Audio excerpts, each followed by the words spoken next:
8 itens correspondentes à salvação. Muitas pessoas não sabem que há diferença entre a alma e o espírito.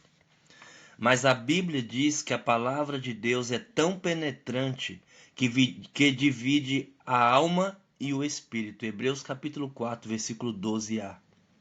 E que o nosso espírito, alma e corpo devem ser conservados íntegros e irrepreensíveis. 1 Tessalonicenses capítulo 5, versículo 23. Nosso espírito está salvo eternamente, desde o dia em que confessamos que Jesus é o Senhor e o recebemos em nós, junto com os primeiros 8 pontos da salvação. No segundo estágio da salvação, também há 8 itens que são desfrutados assim que são preparados. Isso significa experiência. A salvação da nossa alma depende da nossa experiência de vida com o Senhor. O nosso viver diário é repleto de acontecimentos e em cada um deles devemos voltar ao Senhor e experimentar a sua graça. Dos 8 itens, 3 são do primeiro estágio da salvação e devem ser desenvolvidos no nosso viver cristão, para que a alma seja salva. Justificação, reconciliação e santificação. Quando cremos no Senhor, Ele tornou-se a nossa justiça objetiva, mas após sermos salvos, precisamos cultivar sempre um viver justo, um viver que pratica a justiça. Na Bíblia, a justiça sempre está relacionada à veste. Quando Adão e Eva desobedeceram ao Senhor e pecaram, sua nudez foi exposta aos seus próprios olhos. Para se cobrirem, cozeram folhas de figueira, um tipo de veste frágil e perecível. Deus os viu, buscou-os e cobriu-os com peles de animais, provavelmente de cordeiro. As folhas de figueira representam a tentativa humana de autojustificação. E isso é a justiça humana que Isaías chama de trapo de imundícia. Porém, quando somos salvos, a pele do Cordeiro de Deus nos cobre e a partir de então estamos vestidos da justiça divina. É o próprio Cristo. Recebemos essa justificação posicional no primeiro estágio da salvação. Apocalipse capítulo 19, versículos 7 e 8. Ao descrever a noiva de Cristo nas bodas do Cordeiro, diz que ela estava ataviada de linho branco, puro, finíssimo, que são os atos de justiça dos santos. Isso se refere a uma segunda veste, subjetiva, feita de atos de justiça. Mas como isso é possível? No primeiro estágio da salvação, Cristo tornou-se a nossa justiça. E é somente a partir daí que podemos praticar a justiça. Antes éramos injustos e de nós só saíam atos injustos. Mas desde o momento em que o justo veio habitar em nós, a justiça veio.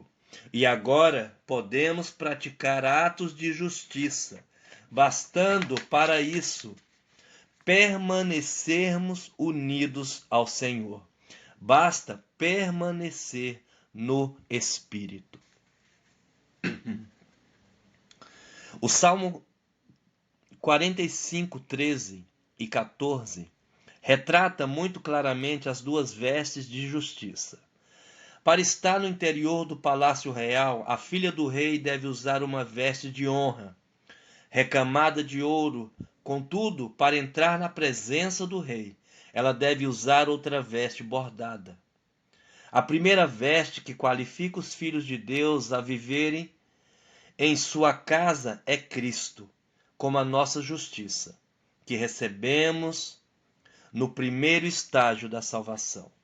Mas isso não é tudo, pois queremos ser introduzidos na presença do nosso Rei. Para tanto, é necessário estarmos revestidos da veste especial, bordada com atos de justiça. Esta segunda veste é tecida no segundo estágio da salvação, que é a salvação da alma. À medida que a vida de Deus cresce e toma conta da nossa alma, abandonamos os atos injustos próprios do eu e passamos a praticar os atos de justiça próprios da natureza divina. É assim que nos tornamos a justiça de Deus. Essa experiência é crescente e conquistada aos poucos. Quanto mais permitirmos que a vida de Deus tome conta do nosso interior, mais atos de justiça praticaremos, e de ato em ato a nossa veste nupcial vai sendo bordada. Mateus capítulo 22 também enfatiza a importância da veste. Um rei preparou um banquete para as bodas de seu filho e convidou muitas pessoas. Os convidados, todavia, desculparam-se de várias maneiras para não comparecer à festa. Tinham negócios ou prazeres, e poucos se importavam com o banquete. Então, o rei irou-se e mandou que os servos fossem aos caminhos e às encruzilhadas e convidassem a todos quanto o encontrassem. A sala do banquete ficou repleta de gente. Entre os convidados havia um homem sem veste nupcial. O rei notou e ordenou aos serventes que o amarrassem e o lançassem nas trevas exteriores, onde há choro e ranger de dentes. Sabemos que os judeus foram os primeiros convidados para as bodas do Filho de Deus. Entretanto, eles rejeitaram o chamado de Deus e por isso foram abandonados por ele.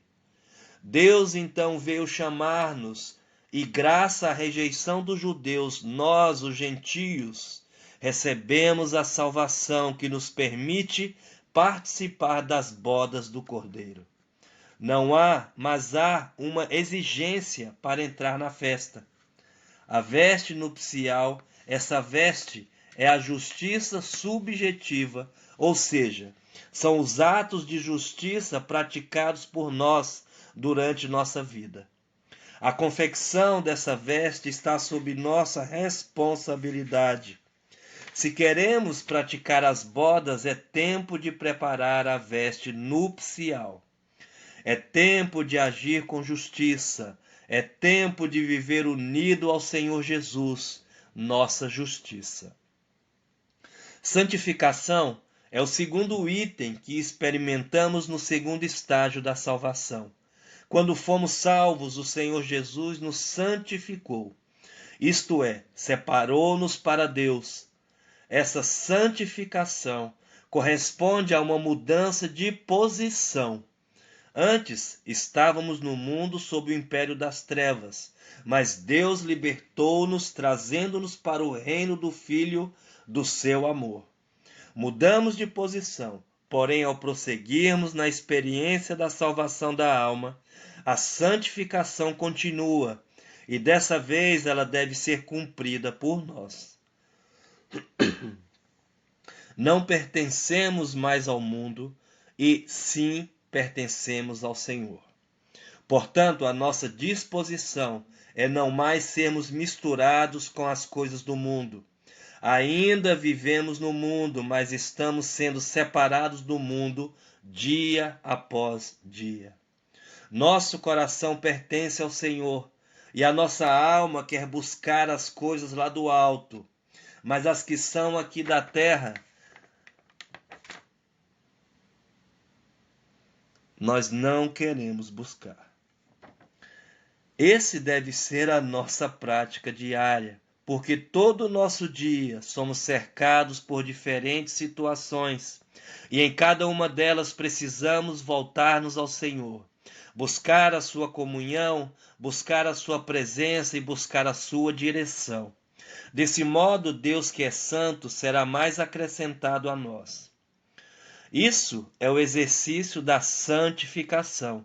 E quanto mais o praticamos, mais santos somos.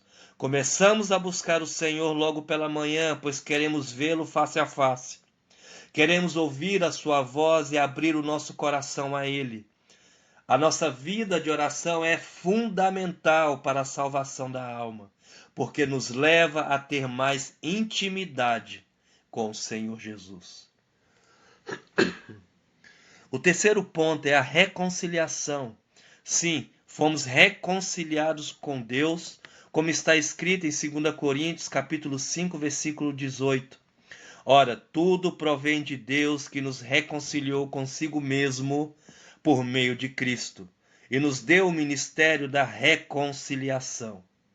Éramos inimigos de Deus, mas em Cristo fomos reconciliados. Agora somos um com Deus.